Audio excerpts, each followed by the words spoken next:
Assalamualaikum warahmatullahi wabarakatuh. Kembali lagi bertemu dengan saya Ismail Alatas dalam seri vlog sejarah tasawuf. Pada kesempatan kali ini, saya ingin berbicara tentang dua tarekat sufi atau tarekat tasawuf yang terkenal sekali karena eh, aktivitas perdagangan mereka atau keterkaitan mereka dengan aktivitas perdagangan. Yang pertama adalah tarekat Ni'matullahi dan yang kedua adalah tarekat Kazaruniyah. Kenapa saya pilih dua tarekat ini? Yang menarik adalah karena dua tarekat ini sangat erat hubungannya dengan jalur perdagangan yang disebut sebagai jalur sutra. Jika tarekat Ni'matullahi aktif di jalur sutra landed, ya, yang darat, tarekat Kazaruniyah aktif di jalur sutra maritim. Kedua jalur ini, jalur sutra maritim dan jalur sutra darat, inilah yang sekarang sedang kembali lagi dibangun oleh Republik Rakyat Cina dalam skema One Belt One Road mereka ini. Nah, pertama saya akan berbicara tentang tarekat Ni'matullah. Tarekat Ni'matullah di ascribe kepada Syah Ni'matullah Wali yang lahir tahun 1330, ada yang bilang di Aleppo di Syria, ada yang bilang di dekat Kerman di Iran. Tetapi tentu aktivitas atau aktivisme tasawuf beliau adalah di Iran. Beliau mampu membangun jaringan tasawuf, ya, jaringan tarekat, mempunyai banyak murid yang membuka cabang di mana-mana. Dan yang menarik dari tarekat Ni'matullahi ini adalah mereka memiliki jaringan karavanserai dari mulai Arabia, dari mulai semenanjung Arabia hingga ke Asia Tengah dan bahkan beberapa tempat yang sekarang termasuk dalam Cina. Apa itu karavanserai? Karavanserai itu hostel, ya, biasanya untuk para pelancong atau pengelana atau karavan-karavan pedagang yang datang. Itu biasanya ada hostel-hostel di mana mereka bisa taruh kuda-kuda mereka, bisa bermalam kudanya dan mendapatkan makanan dan minuman, dan orang-orangnya juga pedagang-pedagangnya bisa ikut makan di situ dan tidur di situ. Nah, tarekat Ni'matullah ini menguasai jaringan karavanserai dari Arabia hingga ke Asia Tengah. Mereka membangun karavan-karavanserai ini, dan masyarakat, pedagang-pedagang yang sedang berjalan bisa tinggal di karavanserai tersebut, dan selama tinggal di situ mereka juga mendapatkan atau bisa mendapatkan pengajian-pengajian rohaniyah, pengajian-pengajian agama dari syekh-syekh yang memang sudah ditempatkan di karavanserai tersebut. Bahkan maka itu banyak pedagang yang karena mereka tinggal di situ, mereka ikut zikir, banyak dari mereka juga yang asik dengan zikir itu, akhirnya mereka join tarekat Ni'matullah ini. Nah, tarekat Ni'matullah ini juga terkenal sebagai guarantor, ya. Mereka bisa memberi garansi perjalanan yang aman. Artinya apa? Karena otoritas spiritual mereka, mereka mampu menjadi penjamin keamanan bagi karavan-karavan yang sedang melintasi teritori-teritori dari suku-suku yang berbeda.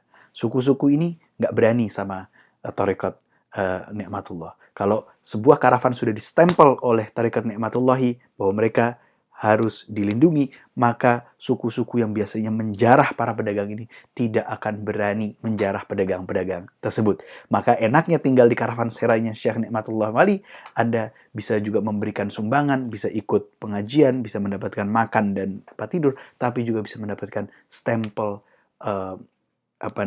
surat jalan lah yang memungkinkan perjalanan mereka menjadi aman.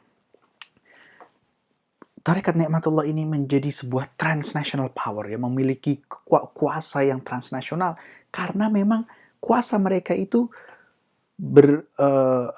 bersumber dari klaim-klaim yang universal dan memiliki fondasi yang kosmik dan universal. Artinya kami adalah para wali, kami adalah orang-orang yang dekat dengan Tuhan. Kami tidak menjadi bagian dari negara-negara manapun atau sultan-sultan manapun, maka silahkan Anda sultan saling berperang, tapi kami hanya loyal kepada Tuhan, dan tugas kami adalah bagaimana mensukseskan atau memfasilitasi jalur perdagangan. Inilah yang membuat mereka mempunyai power transnasional yang luar biasa.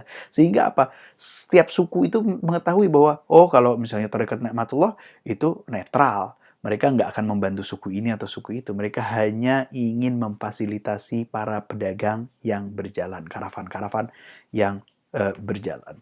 Dan Tarekat Nikmatullah ini karena banyak mensukseskan perdagangan, mereka mendapatkan banyak sumbangan dari para pedagang berbentuk tanah dan emas dan lain-lain, karena banyak pedagang ini juga yang merasa telah berhasil usahanya karena pertolongan dari Tarekat Nikmatullah ini, menjadi bagian dari Tarekat Nikmatullah dan memberikan sumbangan-sumbangan dan wakaf-wakaf besar. Maka seiring waktu, hostel-hostel dan karavanserai Tarekat Nikmatullah ini semakin banyak dari Arabia sampai Central Asia. Luar biasa ini. Ini adalah satu tarekat yang sangat pro pedagang, ya, tidak berpolitik tapi tidak berpolitik praktis, tapi mempunyai kekuatan politik yang luar biasa dan pada akhirnya memiliki kekayaan yang luar biasa juga, di samping mereka berhasil menggait banyak manusia, orang-orang, para pedagang khususnya, untuk menjadi lebih religius tentunya. Itu adalah contoh yang pertama. Contoh yang kedua adalah Tarekat Kazarunia. Tarekat Kazarunia ini dinamakan dari nama Abu Ishaq Ibrahim bin Syahriar. Dia itu lahir tahun 963 kalau tidak salah. Dia dari Kazarun. Kazarun itu adanya di Persia, makanya disebut Tarekat Kazarunia.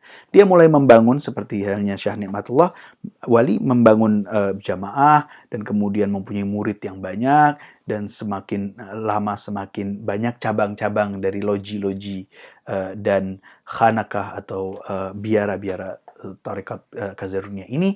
Dan yang menarik, Tarekat Kazarunia ini sangat aktif di port cities, ya, kota-kota pelabuhan di Samudra Hindia. Dari mulai Basrah, ya, sampai ke Surat di India, ya, Gujarat, ya, Cambay, ya, di Gujarat, terus Surat, terus Calicut, Quilon, hingga bahkan dan ada beberapa sejarawan yang mengatakan mereka juga aktif di Nusantara, di Aceh dan di Malaka, dan Kanton, sampai Kanton di Cina. Ini mereka mempunyai loji di setiap kota-kota pelabuhan ini. Dan yang menarik dari mereka ini adalah mereka menjual asuransi spiritual. Artinya gimana? Kalau para pedagang-pedagang itu, ya, yang menggunakan kapal-kapal besar dari Persia, dari Cina, dari India, kemana-mana, mereka sebelum melakukan pelayaran, mereka akan datang ke loji Kazarunia dan mereka akan meminta asuransi spiritual. Artinya minta syekh dari Tarekat Kazarunia untuk mendoakan pelayaran hingga lancar. Nanti pada saat mereka sudah sampai di tempat tujuan dengan selamat, maka mereka harus membayar asuransi spiritual itu ke loji Kazarunia yang ada di pelabuhan tersebut. Selain itu juga, selain asuransi spiritual berupa doa, Tarekat Kazarunia juga menjadi agen-agen wakalah. Artinya apa? Kalau misalnya Anda misalnya mau pergi dari, say, Calicut, ya. Dari Calicut Anda mau ke Kanton. Okay? Anda punya uang di Calicut, tapi Anda takut kalau misalnya Anda bawa uang itu bisa-bisa Anda dirampok, ada perampok dan lain-lain, kan, ada bajak laut. Maka apa yang Anda lakukan adalah Anda storekan uang itu ke loji Tarekat Kazarunia di Calicut. Anda bayar, mungkin ada fee-nya, ya, Anda bayar. Kemudian Anda akan diberikan surat seperti kalau zaman sekarang itu traveler's check, ya, traveler's check. nggak tahu masih ada apa nggak tuh zaman sekarang. Traveler's check, dulu zaman saya masih kecil namanya traveler's check.